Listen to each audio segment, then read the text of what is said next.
What's poppin', y'all? Welcome back to another episode of Teed Up. I'm your host, Pierre, Pee Wee the Plug, Andreessen. We are back with another incredible episode. We want to take a quick time out before we dive into everything to give y'all some love and some credit, man. Christian hit me up over the course of the last week and was like, man, did you see the response to the last episode? And we were so backed up with a lot of different work that I didn't get a chance to see it. And he told me that we got a good response and that y'all was showing a lot of love. So I want to take some time out in this intro and thank y'all for that. The off season, as we all know, can get very hectic. It's very, small things to talk about, and everybody in the basketball community are given, the same topics because this player changed. KD is on the Rockets. So we have limited things to discuss. It's the same thing that's being talked about every day on Twitter, regular TV shows, the YouTube content, TikTok, everything. So for y'all to come support us in the midst of all that, we definitely, truly appreciate it. Today, we are doing a special episode for y'all.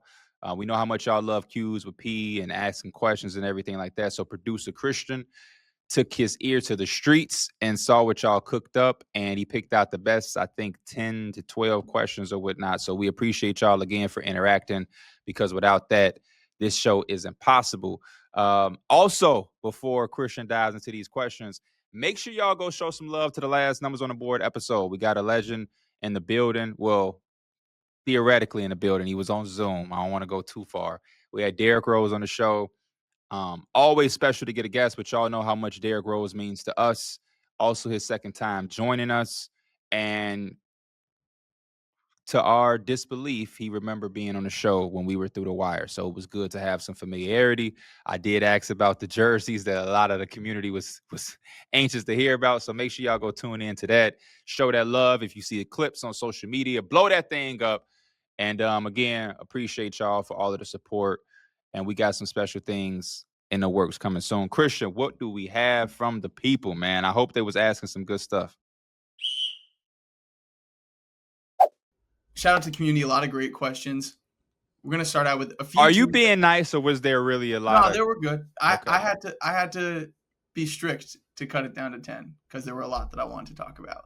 I want to start out with a few teams. I know we just broke down every team's off season last episode. There's a few teams that there's a lot of interesting things to talk about. Starting off with the Celtics, I think they're in an interesting position. Al Horford is not coming Can you back. see who's on my shirt?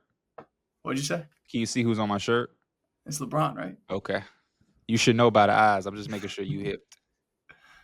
My guy at Chase for 19 asked a question. Which is more likely, in your opinion, Jaylen Brown making an All-NBA team next year or Derek White being an All-Star? Which is more likely? This is an interesting question. I like it because the Celtics.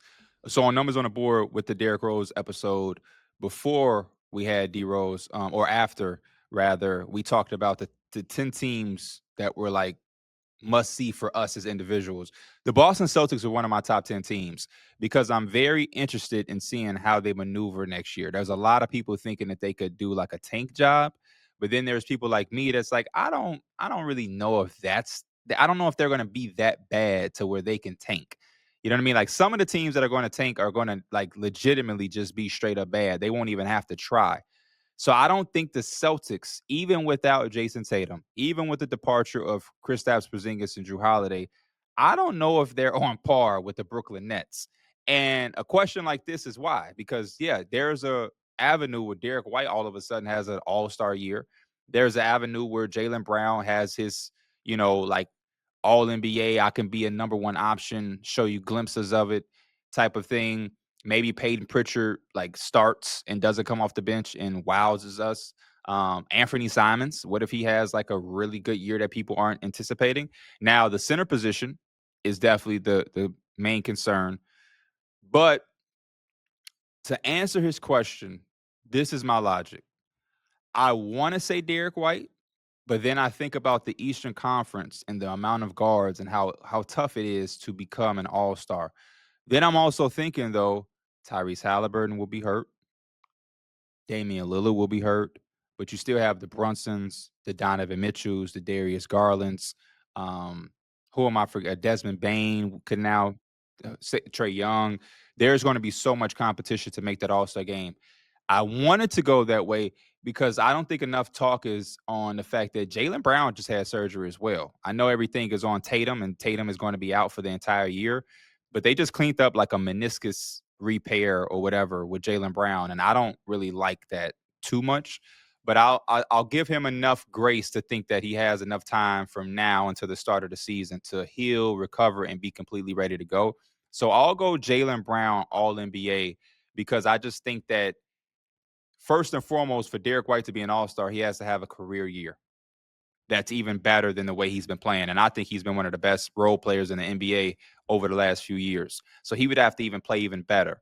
I also want to say that I don't think people take into context how hard it is to be one of those superior top priority options offensively. It's not like a replace thing. Like, oh, Tatum is gone, so now he just slides up. You're now talking about a guy who isn't playing off of Tatum and Brown.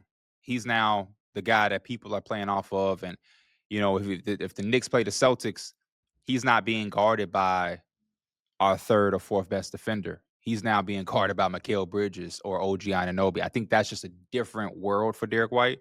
So I'm ultimately go Jaylen Brown being all NBA as much as I like Derek White. I think what was Derek White's averages last year? I'm gonna look up as fast as I can. If you beat me to the punch, you beat me to the punch. 16, 5, and 5. So now all of a sudden, Derek White, he has to be like a 22-point scorer. Derek White can't be an all-star, especially if the Celtics are going to take a step back.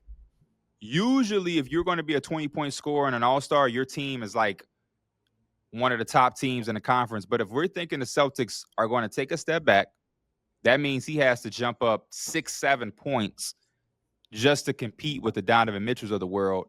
That leads me to go Jaylen Brown, honestly. The other thing is, if Derek White plays well enough to be an all-star, that means Jaylen Brown's probably an all-star, which means the Celtics are probably a top 4 team. Right. You know what I'm Yeah, saying? exactly.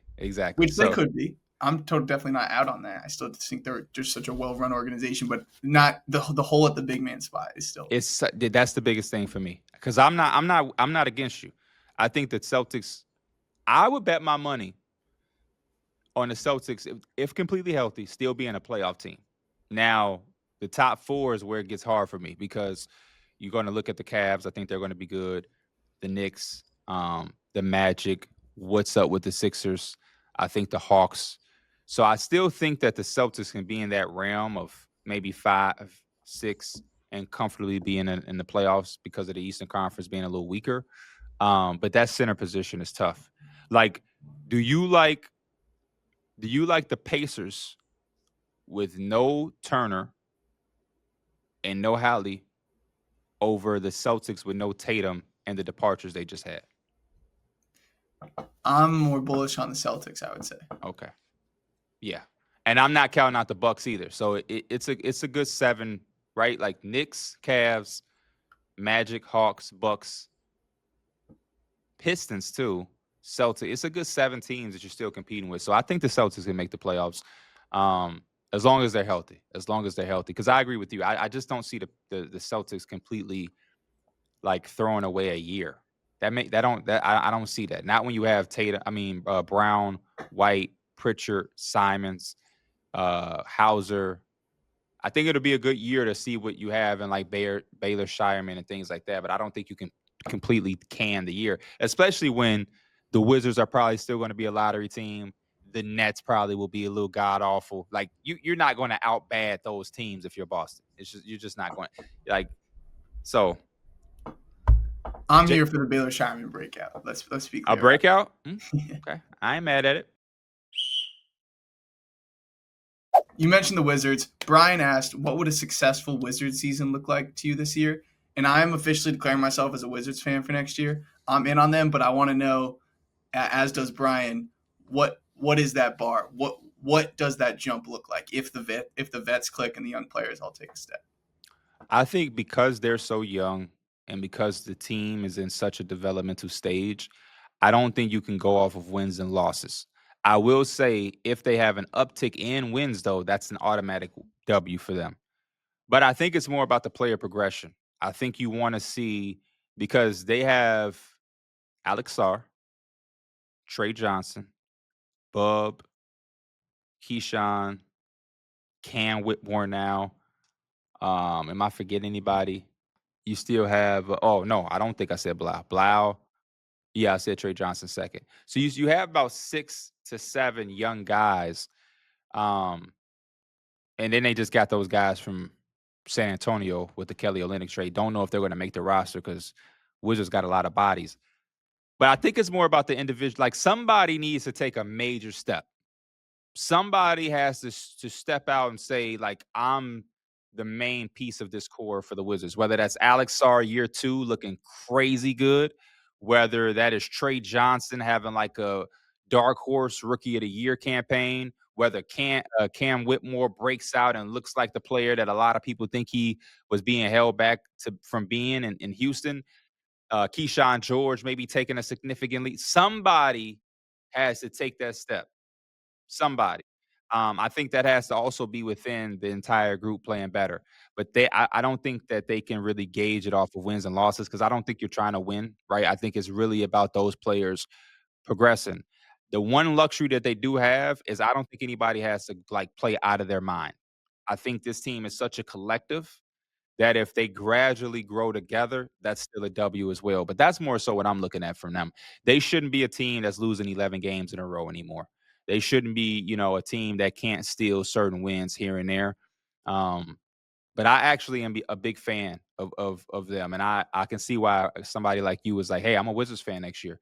The talent is intriguing. It's unique. They have length. They have shooting. They have defense.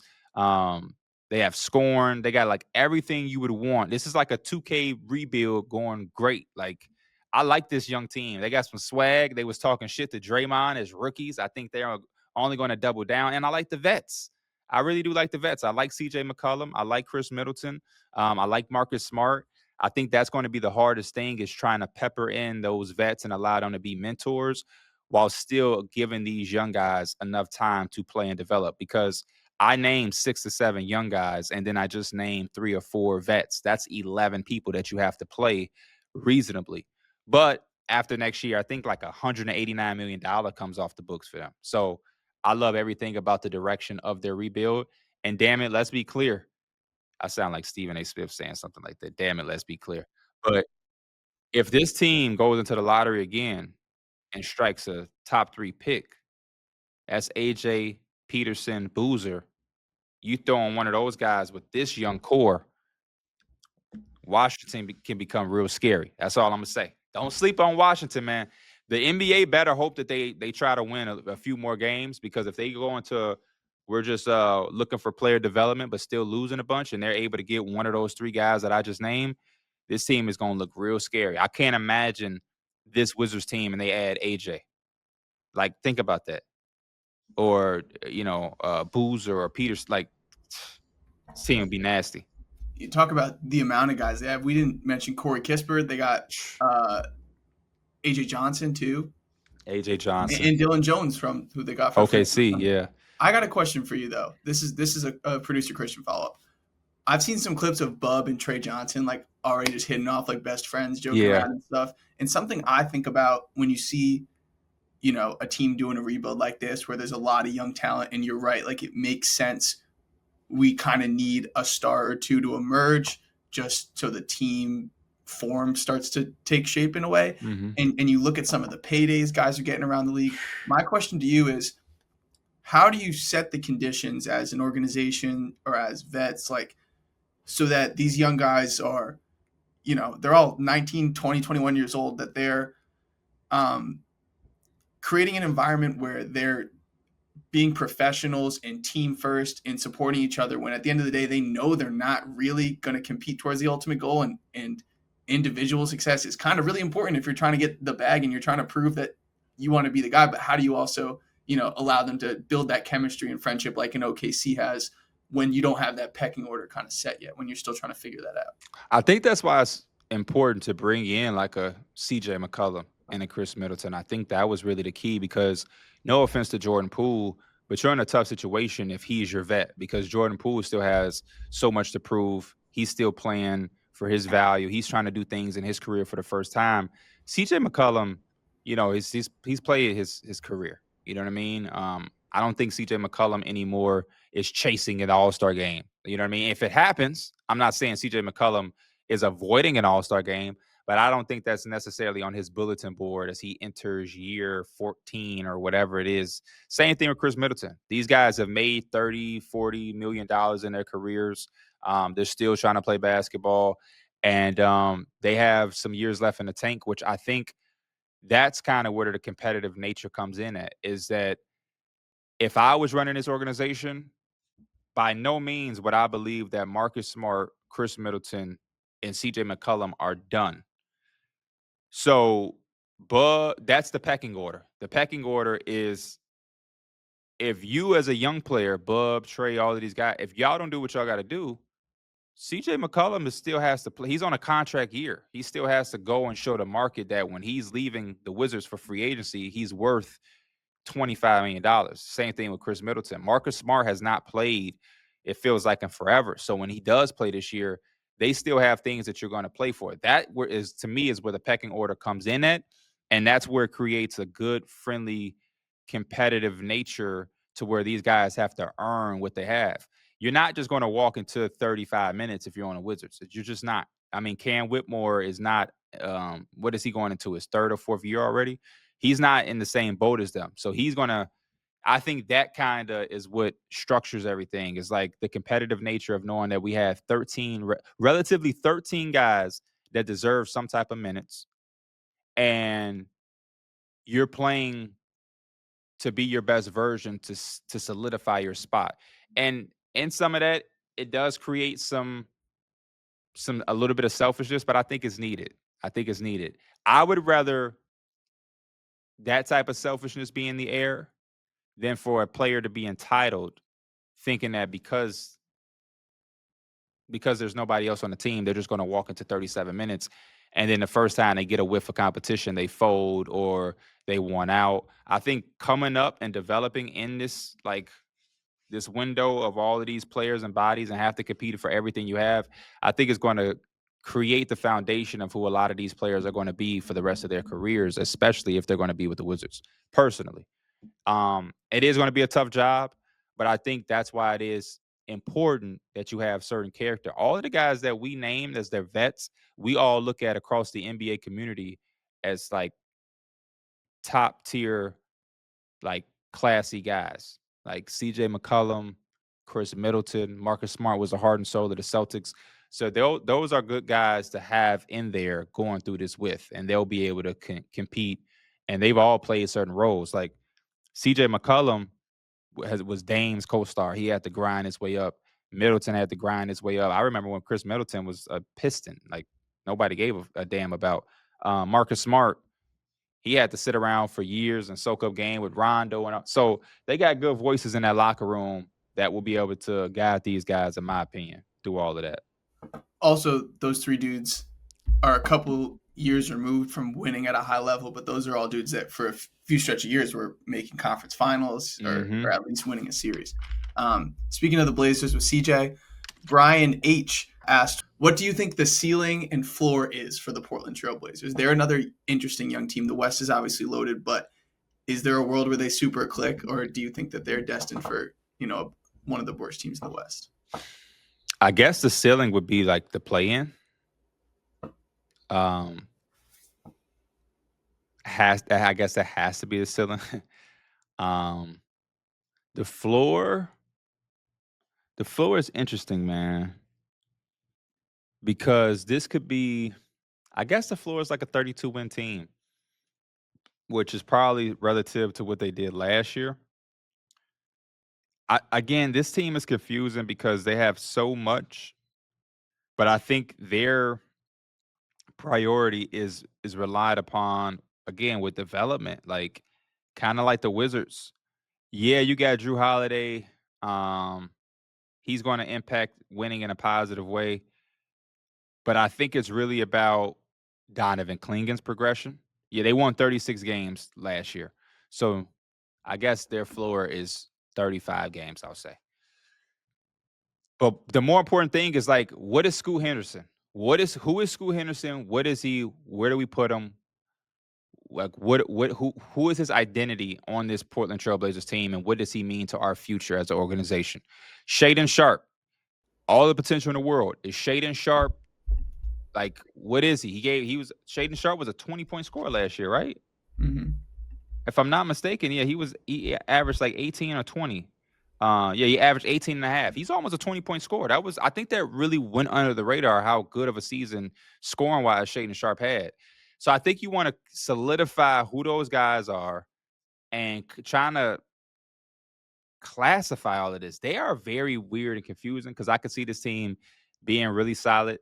I could see them treading up to 40 wins based off the way that they played in the second half of the season. It sounds like DeAndre Ayton didn't have too many fans in the organization. Now that he's gone, you get Donovan Clingan. You also have Yang that they drafted. Robert Williams is still in his roster. Jeremy Grant, Denny, Matisse Thybulle, Henderson, Shaden Sharp, Drew Holiday. Like they got bodies as well, but I think they are in a more prime position than the Wizards of figuring out what they have because they have to figure out a direction.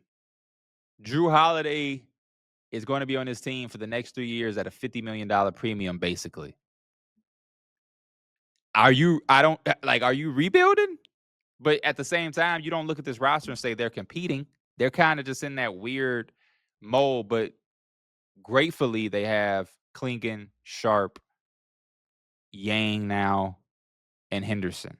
But I think, yeah, I don't know. I like the team though. I do. I just don't know like what the ceiling and floor is because they play in the Western Conference. And you went out and made a trade to get a guy that costs us $150 million. Surely you didn't do that just for him to be a mentor. So are you trying to compete? I don't know. They're confusing. They're a really, really confusing team. They're the only reason I think we don't talk about them as much is because the Bulls and the Kings exist. But they confuse me. You think the Blazers can win 44 games next year? Well, I'll say this. When you talk about teams that are clearly rebuilding and teams that are clearly competing, and then the teams in the middle, there's teams in the middle on a good trajectory or on no trajectory or on a bad trajectory. At least I would say they're on a positive trajectory. They have better assets and a better situation than the Kings and the Bulls. But, like, you're right. They are in a zone where it's going to probably be between 30 to 37 wins. And it's like, I guess it's all in on development, right? Unless everyone gets hurt in the West and there's a crazy breakout, but it's like that's I'm probably gonna not do. going to happen. So I want to see something real quick. I want to know if what's the status of their future draft picks. I can check. That's why they don't own 2026. So I may is yeah 2026 goes to Chicago. It's protected 1 through 14. But that doesn't make sense. If it's protected 1 through 14, you don't have to feel the need to like buy into next year. You're going to get the pick. It's going to be yours. Yeah, I'm not sure. I'm not sure. In what trade was that? I can't remember. I can't remember. It feels like them and the Bulls always are like trading first round picks with each other. Interesting. Were you able to figure out what trade that was? But if the Blazers sneak into the play-in and win a game and the Bulls have 2 first-round picks, that'll be their first time with that. Or maybe that pick belonged to somebody else. And they got caught up in another one of the trades. I'm gonna ask my friend real quick. Why does the Blazers... it was Derrick Jones Jr. Larry Nance trade a while ago. Wow. With the Cavs involved. But yeah, it's very hard to answer that question. But I will say there's things that I like about the Blazers. The direction, the hardcore direction is the one thing that I don't like. And I think we're not going to be able to judge it until we see the year that they have. Like if you win 39 games and you don't get a lottery pick, or you still get a lottery pick, or you get a less of a lottery pick, but like Shaden Sharp takes off, thumbs up with me. Scoot Henderson takes off, thumbs up with me. But I guess it doesn't matter actually. Because if they have a shitty ass year and they get a top 3 pick, I don't think they're gonna give a fuck. I don't think they'll care either. They're kind of in a win-win. Like if we play and we compete and the Drew Holiday move is something that helps us get to the play-in, great. But if we also plummet and this is an L, then hey, like we'll just pay Drew Holiday 150 because we suck anyway. It ain't like we gon', but I don't it's just tough because they have some of those contracts that just I don't want to say they're unmovable, but they've been hard. They should have traded Jeremy Grant for the last 2 years. I just Jeremy Grant suitors have dropped and dropped year by year. Drew Holiday was tough for the Celtics to trade. It's not going to get easier to trade with the Blazers. So you now have two contracts.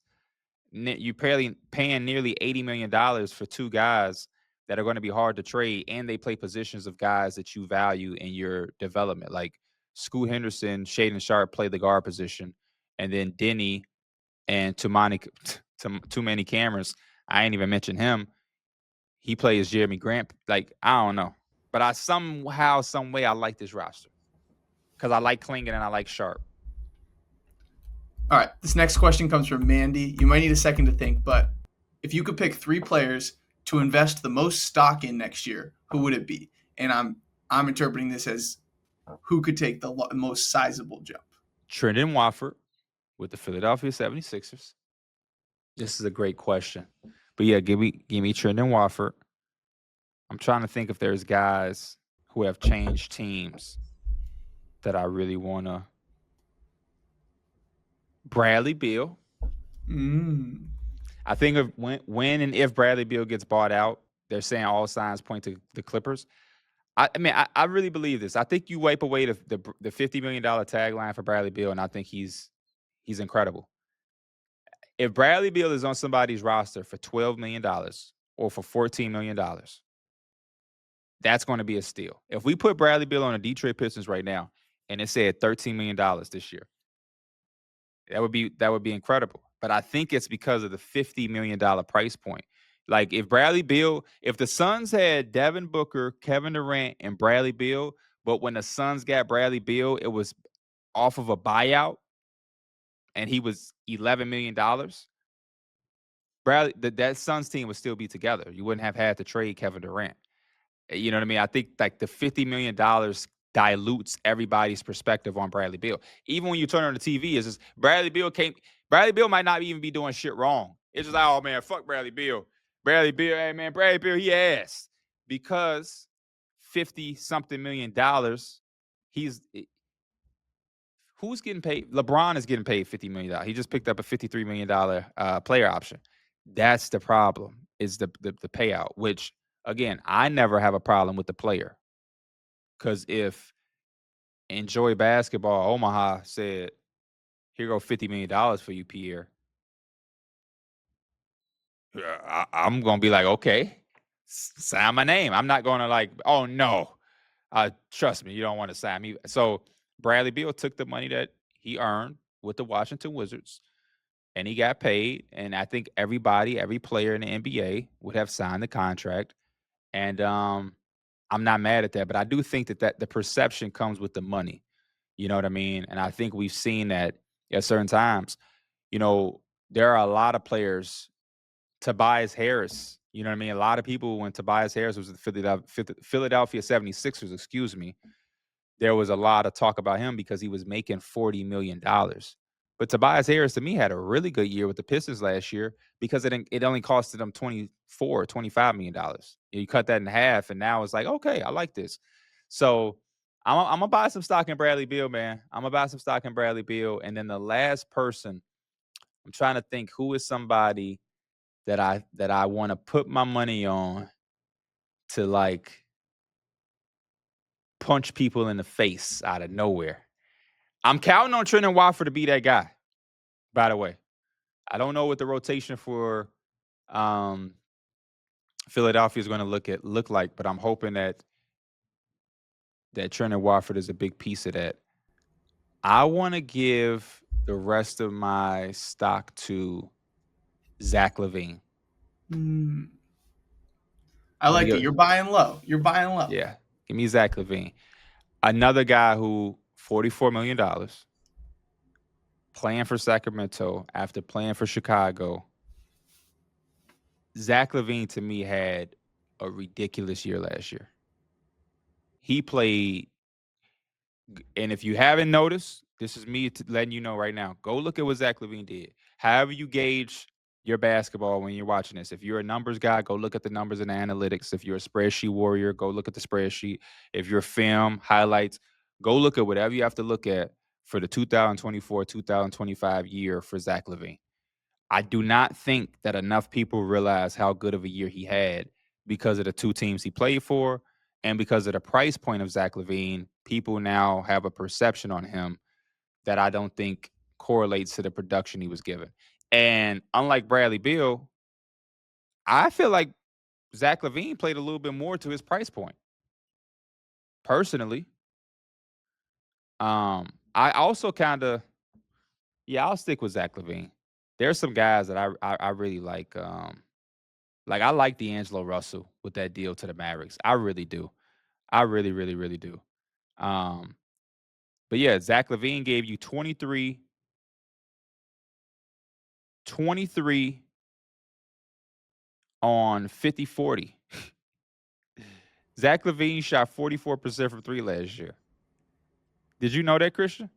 I'm looking at it right now. 4 assists too. Like he was super efficient, and he was finally healthy after dealing with stuff the season before.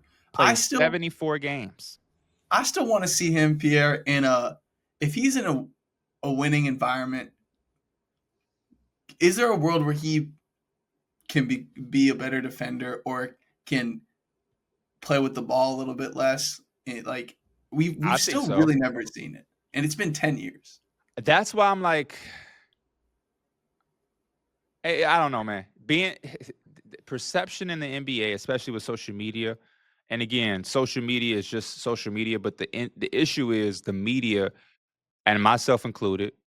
We have allowed the doors to open up where social media can come into the media.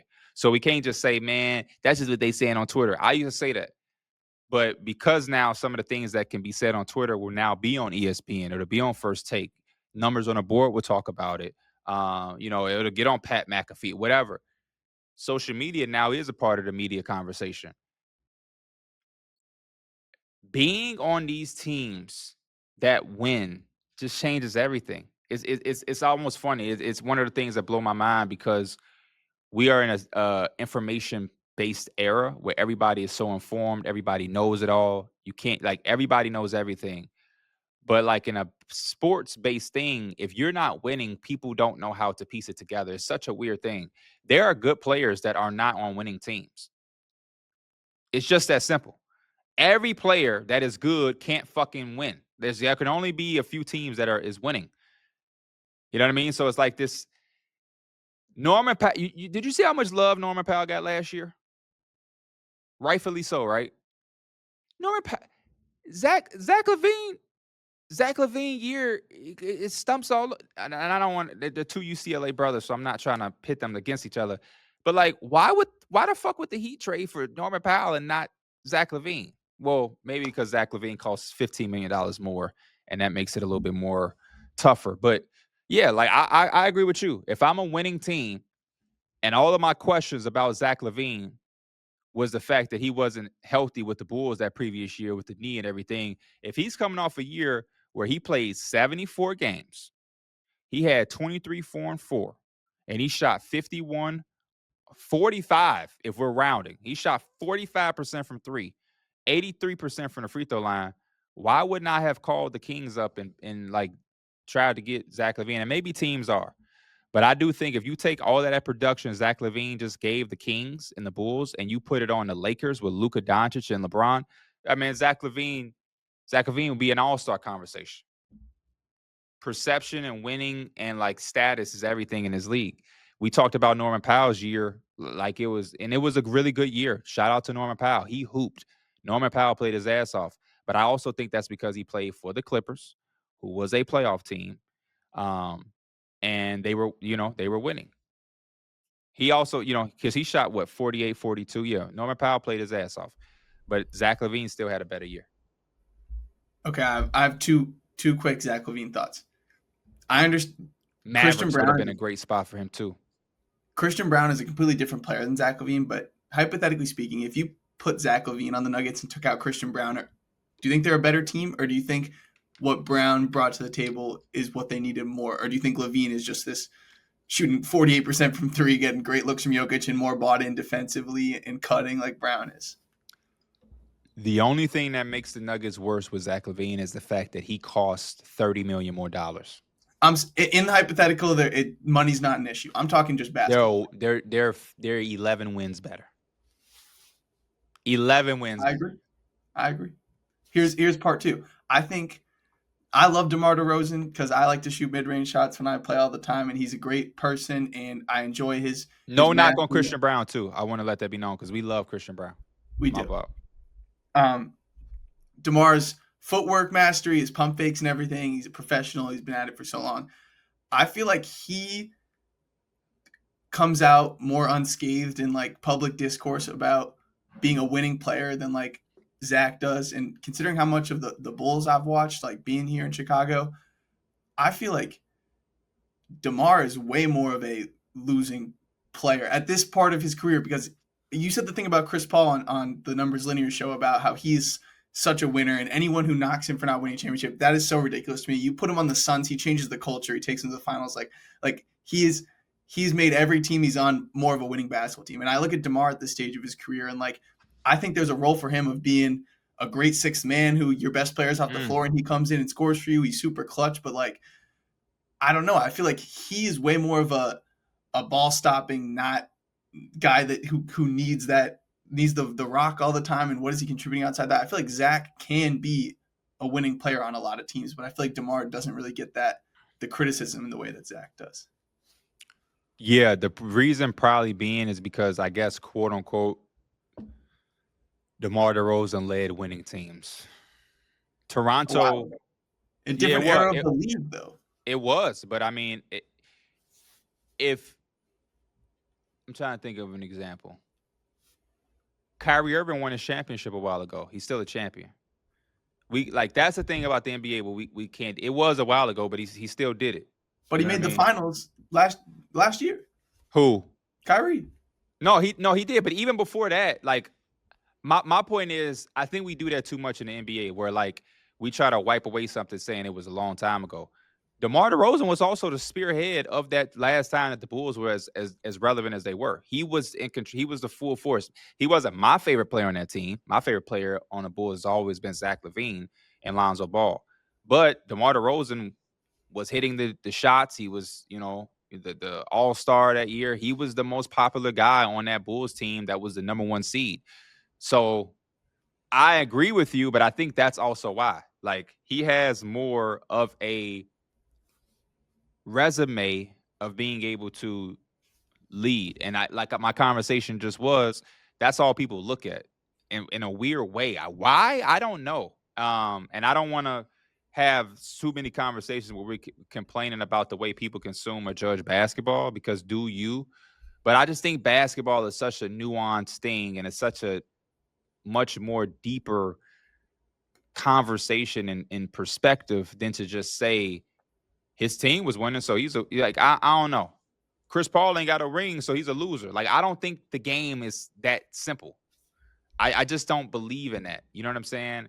And I do agree with you. I think the nuances of it shows that, yeah, because of Zach LaVine's skill set, he can fit in a lot more places easier and better than a DeMar DeRozan. I 1,000% completely agree with you, especially in the year 2025.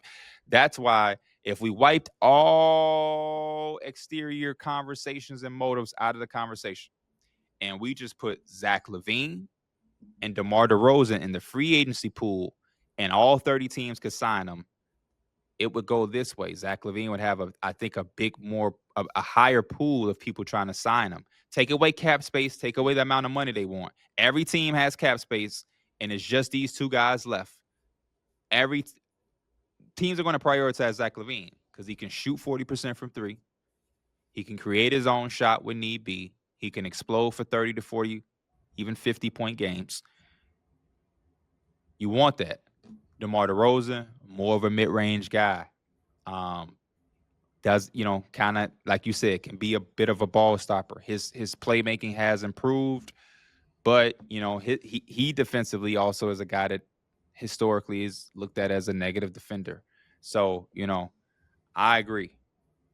I think a I lot agree. of it's just perception in the sense of Zach LaVine's not a max player. You can't win with him as your best player. Like that's proven. That's not his fault though. That doesn't you know what I'm saying? That doesn't mean that he can't be something else, which is still a really winning That's why basketball team. conversations to me are important. We have all of these podcasts, all of these mics, but we don't have these type of conversations. I do agree that Zach LaVine probably isn't your number one player on a championship team. But I do think that there is a conversation when discussing Zach LaVine, which is super unfortunate. I don't think when you compare Zach LaVine to a lot of his peers, the situations he's been in, very fucking unfortunate. Like very, very unfortunate. The Timberwolves, when he first got there, not a place you wanted to be. Um, then the Timberwolves finally seem like they're getting their shit together. He gets traded to the Bulls for Jimmy when the Bulls are pivoting. Um, then the Bulls get good, and then Lonzo Ball gets hurt. He gets hurt. What else happened with that Bulls team? The Bulls just took a complete step back, like very bad timing. So but I do think there are levels and tiers. I believe Zach LaVine is talent for talent, skill for skill. I think he's just below the Devin Bookers and Donovan Mitchells. Obviously, I can't say he's the same player because he ain't led his teams to the success that they have. But if those guys are tier ones or tier twos as far as shooting guards, Zach LaVine, whatever tier you're putting those guys in, he's right there. And at any given moment in these next couple of years, if Zach LaVine can transfer over in a situation that would allow these things to shine through, I think he jumps up, in my honest opinion. Because a lot of the other guys that we have higher than him, they're just in really good situations. You put Zach LaVine on a team like fucking Cleveland, and again, I'm not trying to take anything away from Donovan Mitchell. Donovan Mitchell is better than Zach LaVine, but I don't think that there's a big, huge fall off for the Cavs. I think they're still like Jared Allen, Evan Mobley, Darius Garland as your backmate. What's a team like that? I mean, let me think of yeah, like you said, if Zach LaVine, and this is tough because if you put Donovan Mitchell in the Nuggets too, they're going to win the championship. And I'm not trying to make this a Zach LaVine versus Devin Booker or Donovan Mitchell. I just think, again, at this point in Zach LaVine's career, coming off the year he just had, he's almost underrated to me. Perfect example. If Zach LaVine got traded to the Magic, see you later. Because those guys defend already. What they need, he does. But instead, obviously, they got Desmond Bain. But yeah, you would have put him at Jalen Suggs would have been able to defend the entire team. Thesis statement every night is to defend. You'd have put him around a bunch of defenders, and he would have been able to feed off of the driving that Paolo does, or the sometimes attention and gravity that Franz has when he's driving the ball, going right or whatever. And he would have been able to spot up, and oh my gosh, Zach LaVine would be. Again, I think he would be in all-star conversations. Pivoting to a new question from Jake B. He says, no one expected Luka or Fox to be on the move last season. Which superstar do you think is a dark horse to get traded? Who's a guy whose situation might lead to a surprise? LaMelo Ball. Um, Becoming expensive. Hornets are still not. We're going to see. This year is going to tell us a lot about the Hornets. They're going to have to stay healthy. They went and made a lot of good moves. I think they had a really good draft. So I think this is the organization wanting to see some type of change. And if they don't get that, tough conversations are going to be had. And LaMelo Ball, um, another year with him not being in the playoffs or being close to the playoffs, another year of him not being healthy, conversations are going to come up. I'm not saying I want this. I just know the game. And that's how I got to the point where I was telling people De'Aaron Fox was going to be on the move way before it happened. Writings can get on the wall. LaMelo, I'm watching. I'm watching Jaylen Brown. There was a lot of chatter in this offseason. I'm going to be watching Jaylen Brown. We're going to see some teams play. And if some teams smell that they have a chance, I could see Godfather offers being sent out to the Boston Celtics during a year. A lot easier to trade a player in my opinion during the offseason than during the season. But again, if the Spurs are playing way better than they anticipated, the Spurs are the second seed 3 months into the year, and they like shit. You know what I mean? Do they now say, man, here go 4 first round picks? No, I take that back because if you're the second seed, you're probably like, fuck it, we doing something good. We don't even need Jaylen Brown. Bad example. I'm sorry. Um, but yeah, I would say LaMelo Ball, and that would be it for me. Maybe Jaylen Brown, maybe Karl Anthony Towns. Another question from Musa. Now that we've finished up the second in-season tournament, do you think the NBA should start using it as a testing ground for new rules or formats? And long term, do you think it will ever be taken seriously when it comes to player legacies or debates? And I'm just going to add a third part. Like, do you think the NBA, is there any chance that they ditch it, or is it, are they kind of all in on this becoming a thing, even if like we're 2 years in and no one really cared about what happened? Player legacy, no. No, will not ever be a part. I would never be talking to my son like, man, son, that's Damian Lillard. He won that in season tournament. Like, no. Rightfully so, though. Um, Everything don't have to be legacy deciding as much as I think we want it or wish. I do think the NBA is all in. Why? Because it makes money. Anything that can make money, I think the NBA are going to be about, especially when you see these contracts keep getting higher and higher. The NBA got to continue to find ways to make money. So if you're able to do that, you're able to put it somewhere like Vegas where people would like to be, people will go and travel. Um, the players seem to like it a little bit. They don't really go out their way to speak negatively about it anymore. Um, and when they have a chance to go get it, they play. You know what I mean? So yeah, I think it's all in. I don't think it's ever going to be something taken too serious. I don't take it too serious. It's interesting when it is happening. I think the NBA is going to continue to try to find ways to make it be taken serious, though, and that's what I'm interested in seeing. Um, I think they got to chill out on those courts. I think there's a better way to do that. I think maybe some jerseys. I think like what if we just instead of doing these over the top ass courts, what if what if those in season tournament games were just like retro nights? What if all of the teams wore like super old jerseys? They picked a retro and you made the court match the retro jersey or something like that. Again, another way to make money. If you retroed all the jerseys and put an in season tournament patch on it or you updated it to 2026, that's another item you can sell on NBA.com or on the team shop. So yeah, how to get it taken serious is the biggest thing. I don't get paid to do that, so I don't have to. I'm not going to sit up here and waste 15 minutes to try to think of ideas, but that's their biggest obstacle. But it seems to get taken serious when it's time. Those championship games, they play, they hoop. Um, Now, to get to the championship and all of the in season round one, I don't know if guys are restless the night before, like, ooh, tomorrow we got the big game, but it's dope. You got to try something. Should they try rules? I think why not always try the rules in the summer league? Why not do that? You got the summer league and the G League. Try it out, see how it is, and go from it from there. If you don't think the G League has enough eyes, then yeah, do it in the summer league. These summer league games that are about to happen in Vegas, they're going to be on ESPN. People are going to watch. Try it then, and we'll get our results. Other than just paying the players more for winning, is there really anything you can do to incentivize them more? Nah, I really don't think so.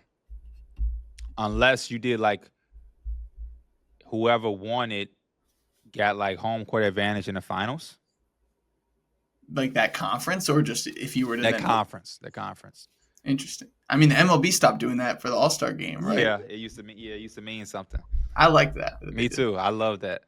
Question number 7. Mark S asks, in your opinion, what is the next step for the NBA or basketball in general to evolve? We've seen the 3-point shot evolve across all positions, and now seeing the evolution of modern bigs being relevant in the two big lineups. Do you predict any, whether it's a play style or the way front offices run, like anything next for the growth of the game? Yeah, I think we're about to kind of circle back around. I really do think that traditional basketball and traditional lineups are coming back. I said this a couple years ago. We seen it a lot last year, and I'm a quadruple down on it. Size is back in the NBA. We were going small ball. Everybody wanted to have their shooting guard and small forward be the power forwards. You had 6'8", 6'9" centers, Montrezl Harrell and PJ Tucker sizing down. I think we're sizing up now. You know what I mean? I think you're going to get back to traditional power forwards. When you look around the NBA, if I asked this question 5 to 7 years ago, I don't know if you'd be able to do this. So I think we're getting back to like double big, traditional, sizable lineups where you want a traditional power forward. So I think that's what it is. The power forward is back. For a few years, it looked like the power forward position, they were trying to like remove it. It was becoming obsolete. You were like a wing or you were a big. But it was like the power forward is always the bridge between the two, where it's like Aaron Gordon is not necessarily a small forward, but he's not a center. He's a legitimate power forward. He's a bigger forward that can size up and down a little bit. And I feel like that position was kind of getting pushed out, but now it's kind of coming back where you have a lot of guys who are just fours. I'm just a four. I'm not a tweener. I'm not a small ball big. I'm a four. So I'm excited to see that position coming back because I think that's a very underrated instrumental piece. I always love the David Wesses of the world holding a team down and being the heart and soul, at that power forward. I feel like if you had a good power forward, you were going to be a good team. Pau Gasol and Andrew Bynum. You know what I mean? Kevin Garnett and Kendrick Perkins. You needed that power forward who was just Tim Duncan, David Robinson. Like the power forward position was one of the best positions growing up. But if Dirk. this is already in motion, if you had to predict 5 years from now, if we're going back, like what could be? Do you have any idea what the next frontier could be? Or do we kind of just have to see how this era plays out, like this mini era? Yeah, I guess we'll have to see how it plays out, to be honest, because there ain't no telling, man. There really is no telling. Everything is going by so fast. Let's just hope it ain't an analytical based thing. The one thing that I'm thinking is, I think just deeper rotations will be like a lot of teams in the playoffs you could get away with playing like 8 guys, right? But I feel like the Pacers and the Thunder maybe set a trend of you need at least 9 or 10, just with the level of intensity on the defensive end and just keeping bodies fresh. Yeah, I don't know if that's a significant enough thing, but no, we're gonna see. Because how deep did the Thunder go? Theoretically, you got Caruso, Kaysen, Aaron Wiggins. I mean, they threw out like AJ Mitchell and Kenrich Williams for a few minutes, but you're right. Their core was 8 guys. Yeah, I'll go 8. Isaiah Joe didn't play some games, but like they had 9 bodies that they used for real. So. No, yeah, that because the Pacers. I think I'm just Pacers pilled because they were just throwing so many people. They was going crazy. Yeah, that's I don't know. I have no idea. It's always interesting. Will we get post play back? I'm down for that. If you have I always say this about college basketball. Like, if you have a dominant post guy, like it would piss me off when Purdue had Edey and they didn't give it to him every single time. Like I just want teams to like spam the post if you have a guy who's going to get a good look every time, because then when they start to double, and that's more easy to do in college, like to play that way, but like get it to that big man it's like when Auburn when like I like Tahad Pettiford, but like sometimes he or Baker Mazar would take some shot and I'm like, get it to Broom. Like they literally cannot guard Broom. You know what they're gonna say in the NBA though. No, I know, but I'm just saying, like, other than like, do you have to be an Embiid level of score in the post for it to make sense to be feeding it every single time? To the NBA. I'm not going against anything you're saying. I'm just saying the NBA is going to tell you that the threes is more than twos. We're going back to the analytical things, the possessions. It takes a lot more time to throw the ball in and let them work. So we're going to get out possessioned.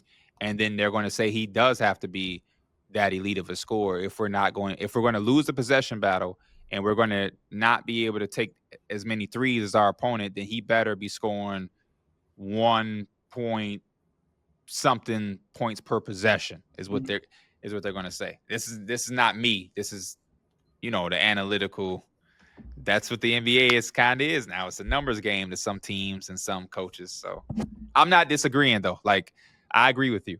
Well, I'm trying to just think outside the box now. What about like all jumbo lineup? Like I know the Magic were potentially tracking for, if you Suggs on the bench, like if they're playing a backcourt of like Banchero and Franz, like your back, or like where everyone is like 6'7", 6'8", like, and there's just length just all over the map. Is that something that people could trend for, where like you're not even like you have to be? The only reason I can't see that is because we're talking about something that would have to happen league wide. That sounds like something we could see from a team or two, and maybe not a league wide thing. I remember when the Bucks was trying that. Remember they had Michael Carter Williams, Chris Middleton, Giannis, Jabari, John Henson. That was a huge ass lineup. But what are the Cavs gonna do? Because you're gonna play Donovan Mitchell or Garland. I know you got Lonzo now, but you're gonna have Lonzo. Yeah, yeah. What about a tempo thing? Like, could any team start to try to play like? I mean, these are more individual teams thing. I was like, could a team really try to like slow, play like a slower tempo in the regular season, which we don't, it happens more in the playoffs, but like just to bring the amount of possessions down a game, make them more gritty. I'm just trying to think. Like it's hard. What about less isolation scoring? What if more teams try to play like the Pacers? Especially considering the fact that, or what about from a financial standpoint? What if we are done seeing star-studded teams? What about that? Because when you think about the second apron, you might just have to just put together really good teams instead of like the big three Heat, the big four Warriors. I think that's done. I think that's done for already. You do? Yeah. I feel like there was a period from when LeBron went to the Heat till like Durant leaving or I don't know when to call it over. Like maybe after Lillard to the Bucks, like where it's like we're not looking at the best way it could be for a championship is to get connecting stars. Like it's like a move like getting Siakam to the Pacers is what got them over the limit, not them bringing in a top 15 player in the league. It's just like a really good player, a top 25, top 30 player. I don't know where to put Siakam, but that's fits in perfect. One team did that. We're talking about that becoming a thing around the league because the Damian Lillard thing was not that long ago. So teams are still looking at like, man, if we take him and a two all-stars, all NBA, all MVP type talents, and we put them together, we could just walk right into a championship. You know what I mean? Like, that's the part. Even when Giannis was becoming available, it was like trying to send him places where he could team up. It's like Giannis and Vic. Let's gut up the Spurs so we can put them together. Luka and LeBron. What could be the third star that can go over there? But Luka and LeBron may never be a, no, you're right. You might not ever win a series. I guess the Giannis on the move would be the counterpoint to this. But like, what if a guy like Desmond Bane on the move is like that's like I don't know. I guess like what's interesting about like a KD to the Rockets move is like as great as Şengün is, like it's not like Şengün is some top 10 player. Exactly. That's what I'm saying. Yeah. When a star becomes available, we see teams like that getting them. Yes. Instead of like OKC was like, oh, we're gonna add Durant. That's well said. Yeah. So Desmond Bane is a great trade. I think that's more of the type of thinking you have to do. We're gonna build our team up. And we're going to find people that come in and they actually make sense to what we do. We have a role for them and they can come in and be them versus taking the best players in the NBA and just trying to throw them on one team because our salary cap matched with a really good free agency year. Because that's what they said the Lakers are aiming to do in 2027. LeBron ain't going to be on the damn Lakers in 2027. They're doing these 2-year contracts. They'll have Luka Doncic and they're going to go star hunting again. So they're going to want to go and get Luka and some other guys, but it's like, damn, y'all don't see what the second apron is doing. You might just have to have Luka and go get him A+ surrounding pieces. But it's the Lakers. Last two questions. We're leaving the realm of basketball. Sam says, "What's the best state you've been to outside of Illinois, and is there any state that you really want to visit?" He also added a mention that Arkansas is underrated. Never been to Arkansas. He said, "What's the best for me?" Right? What's been the best you visited, and then is there a state that you really want to visit? The best is California because I love San Diego. But that's so head ass and so duh. What I will say is, um, North Carolina. We went to Charlotte for All Star Weekend. I was blown away. I thought Charlotte was extremely beautiful. The perception in my mind mentally of what I thought it was going to be versus the reality of it were two completely different things. And it was a place that shows you why it's good to just travel sometimes and kind of get educated. Um, because I think I think a lot of us are like that. We learn our states and our cities and the capitals and everything. We're growing up in school, and you just have certain places that you're just like whatever. Like him, he's saying Arkansas is underrated. It may be. He may be telling the damn truth. Because a lot of people are going to hear Arkansas and you're going to think of the Arkansas Razorbacks for basketball or football, and that's going to be that. But until you go, you don't know. Like you just don't know. So I thought North Carolina with Charlotte for that what year was that? It was like 2019 All-Star, 2020, something like that. Um Kimball Walker made the All-Star game, I remember. It was so dope, bro. I did not know North Carolina or Charlotte in general looked anything like that. We had like an Airbnb on the water, like it was almost like a beachfront property. Some shit that I thought only existed in like other places. But no, it was right there in California. I mean, California was right there in North Carolina, in Charlotte, and it was beautiful. I had the time of my life. All of the guys that numbers on the board, we all stayed in one house and we had a really good time. It was like one of my favorite All Star experiences ever, and I think that was our first one. Yeah, that was 2019. 2019, if I'm not mistaken. J. Cole, really good time, really good vibe. But again, it's the state. So I'm trying not to stay attached to the city because we went to the city, but we drove out of the city to get to our Airbnb that was on the water. So it gave us a chance to see more of the state because Charlotte itself, the downtown is very fucking small.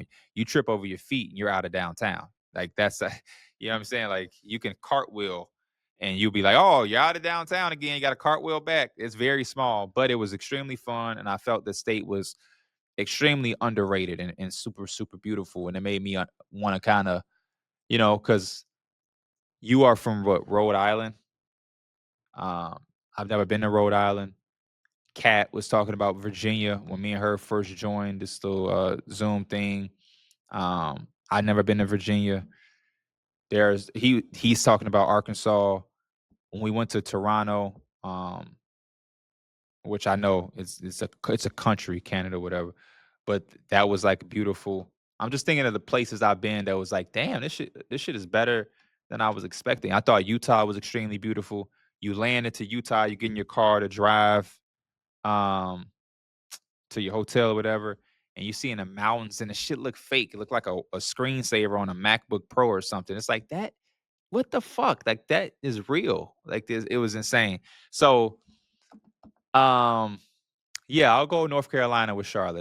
That's one of my favorite states that I've been because it threw me off. Now, again, the big states, the popping states are still beautiful. You know what I mean? New York is still one of a kind. Um, Florida for Miami, South Beach is still one of a kind.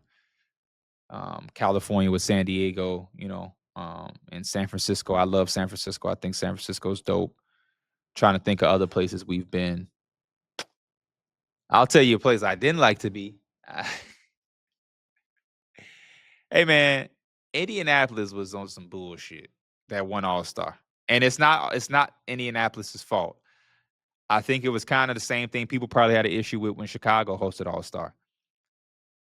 The snow. No, I take that back. Indianapolis is one of a kind. Cat is in the chat. We see Chicago was cold. Here's the difference. Chicago is a big metropolitan area, so we're used to Uber, Uber Eats, traffic. We're used to an influx of people. Indianapolis, I think, was set up for failure because it was so cold, because it was so snowy, and because it's not this hotbed where people are coming into constantly. So a lot of it was backed up. Like we were leaving All-Star game or All-Star weekend festivities, or you're leaving a slam dunk contest, and it's taking 35, 40 minutes for your Uber to get to you because they just don't, they weren't prepared to have that many people. And so I think it leaves a bad reflection. It's the same thing with Cleveland. I tell the story all the time. We go to Cleveland. We're in a beautiful spot of Cleveland. It's snowy. It's cold. All-Star weekend is there. Our hotel is walking distance to a bunch of different things. We go to a CVS because we're going to be there for 4 or 5 days. So you want to stock up on stuff. Go to the CVS. I buy a bunch of shit, Christian. I'm buying chips, Gatorades, Oreos, water, a bunch of just things that I just want to have in my room. They don't have bags. They're out of bags because All-Star with all of these people coming in, they're not ready. So now we're going back. Kenny, he likes to eat his 3 or 4 things that he eats. He's trying to go into Potbelly. They have a sign on the door that says, only have chips and cookies, ran out of meat. They didn't have enough fucking meat for All-Star. It's the reason why I stopped going to Miami so much. I went to Miami a few years ago, or not a few years ago, years ago with my brother. We used to go all the time. We went one time for spring break, and it was so many people. Ocean Drive got shut down. We go to one of our favorite burger spots. The burger spot says, hey, we're not doing double cheeseburgers. We only have enough cheese to put one slice of cheese on each burger. And we was like, man, never coming back to this motherfucking spring break. If it's that many people to where y'all running out of cheese, I'm good. I'll come back in the worst time of the year or the weather wise, so I don't have to deal with this many people. But certain areas and places, I think they don't get set up positively for the influx of people that's going to come in. So that's why Indianapolis got the bad rap they got. And I think even after they hosted, the NBA came in and said that they're going to make sure that All-Star is in places that has good weather and is in condition to be able to do proper hosting. Because I get it. Every small market or small team wants to be able to host it. The revenue it will make for the city would mean a lot. And then you want to be able to, people are prideful about where they're from and in the city that their team hosts. But if you are, give me a small city that a team plays in. If you are, I don't know, what's a small market team? Milwaukee. And if you're Milwaukee, as much as I think it would be dope for y'all to have a chance, but if y'all just can't host it because you don't have the resources, I am unfortunately with the NBA. We have to skip over you. I'd rather have All-Star in Chicago, New York, LA, San Francisco, Miami, and the Charlotte. I'd rather have it in these places that can host it before we go places. And it's like I'm trying to leave and below zero weather, and it's taking 45 minutes for my Uber to get here because y'all nah, fuck that. So what state that you haven't been to do you want to visit?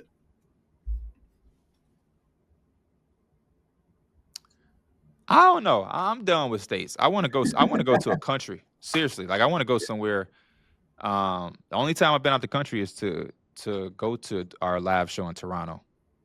So I want to, I want to go somewhere, but those flights be so damn long, man. I be seeing people be like, man, yeah, I went to Tokyo, 13-hour flight, 16. And I may be cutting it short, 16-hour flight. I'd be like, 16 hours on a fucking flight. It has to be because I'm 6'4". But being tall and sitting on a plane for hours and hours and hours, and I know the longer the flight, they have the beds and everything like that. But that should still just be, I don't know. But I want to go somewhere where the water is see through. You ever see the little? I be watching Prices Right at night before I go to bed, and they'll be like, "You just want a trip to Santorini, Greece," and then they'll show it, and I'll be like, "Damn, I need to get out there or something like that." So, All right, Pierre, last question. Vinny wants to know your top 3 favorite movies of all time. my top 3 favorite movies of all time: Scarface with Al Pacino. That's my number one. Love, love, love, love Scarface. I want. This is tough because I always just use my one. My top three, You though. can stick with your one if you want. Yeah, my one is always Scarface. When I was a kid, I used to really love Men in Black with Will Smith Part 1. I love, love, love Men in Black. Um, my favorite actor of all time is Will Smith. So my other two movies are probably gonna be something with him. If Will Smith is in it, I watch it and I watch it over and over and over and over. My favorite TV show of all time is The Fresh Prince of Bel-Air. I still watch it. I loved it so much when I was a kid. My mom used to buy me seasons of it on DVD. Somewhere in my mom's house, you'll randomly find season 3 of The Fresh Prince. Like, that is my shit. I've seen every episode multiple times. I'll turn it on. I know certain lines he's about to say. But I love Scarface. I'm trying to think, man. There got to be some movies out. I'm not. You putting me on the spot right now. What's a movie that just gets me? I love. Oh, What? Ted. I love Ted. I love can't hate Ted. on that. I love Ted. With my boy Mark Wahlberg.